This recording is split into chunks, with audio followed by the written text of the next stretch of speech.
afraid of the dark?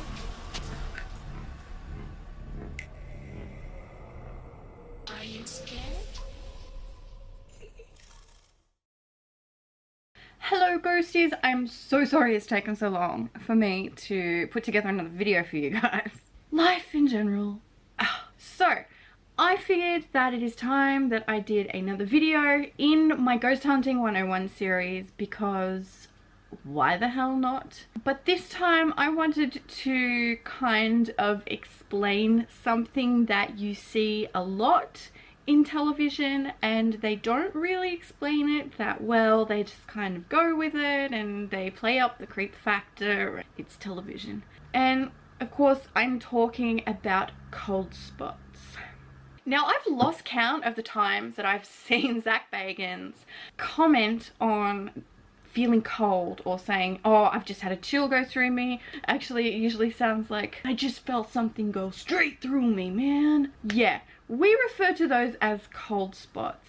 Of course, usually, if it's something that is felt, we won't just go, oh, I feel a cold spot. Oh, it must be paranormal. Usually, at least for my team, we always have some kind of temperature measuring instrument out there, whether it's a millimeter, a FLIR thermo imaging camera, or anything like that, to actually figure out where this cold feeling has come from.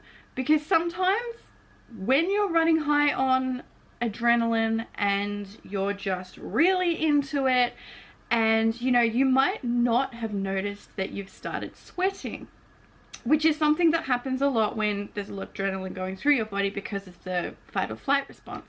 Now, if you've got any kind of sweat or anything on your body and a breeze just happens to go through, well then that's going to give you a cold chill. So that's why we like to use some kind of temperature measuring instrument to actually confirm that yes, the temperature has dropped a little bit. The difference between a cold spot and say a breeze, some kind of abrupt temperature change that has come from like air conditioning, a leaky door jamb, a window, if you're standing next to a window and it's cold outside, an actual cold spot, you won't be able to figure out where it's coming from.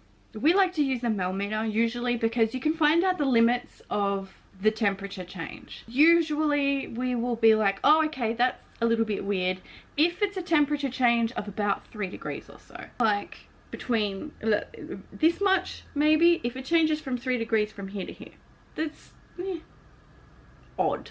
If you can't trace that back to say a door or a window or a breeze, then that's the point where it becomes possibly paranormal, because where is it coming from?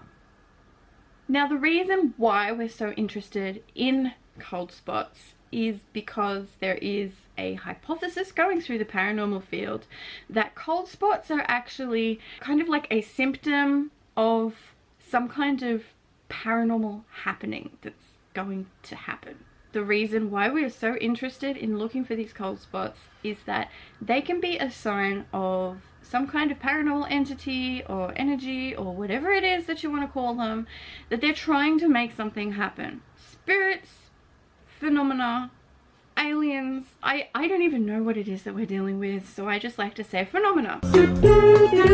They need energy to make things happen, just the same as we need energy to walk. And we get that from our food, what we drink. One of the biggest questions that we've always asked in the paranormal field is, how do spirits get their energy? Some people believe that they can actually pull it from the air, literally like that, and that is how a cold spot is born. This kind of piggybacks on the back of the first law of thermodynamics. Energy within an isolated system is constant, and that it can only change but it can't be created or destroyed, which is why some paranormal investigators believe that a cold spot is a sign of a phenomena pulling the heat from the air and converting it into whatever kind of energy it is that they need to do their thing, whether that's to make something move, make a noise, leave an EVP impression on a recorder, something like that. I'm gonna leave you with 5 ways that you can identify whether something is a cold spot and what to do then. Number 1, is it traceable? If you were to follow the temperature change, can you trace it back to a window or a door? Is it a breeze? Or are you in a room that has some kind of wind tunnel? Did someone open a door in another area of the building which has caused something to move or a change in air pressure? You need to try and track this thing down. It's good for shock value, but it may not necessarily help you with what it is that you're looking for. Number 2, see if you can figure out exactly how cold it is. If you don't have a flare, I know a lot of cold spots sometimes are quite hard to see on the floor, especially if they're not against like a wall or something. I definitely recommend that you guys get some form of millimeter because they're awesome. I love millimeters. Their little temperature probe is very accurate and it's only maybe about this long, and you can actually track down the size and shape and exactly how big this cold spot is supposed to be. Which brings me to point number 3. How big is this cold spot? Is it person sized? Is it like basketball sized?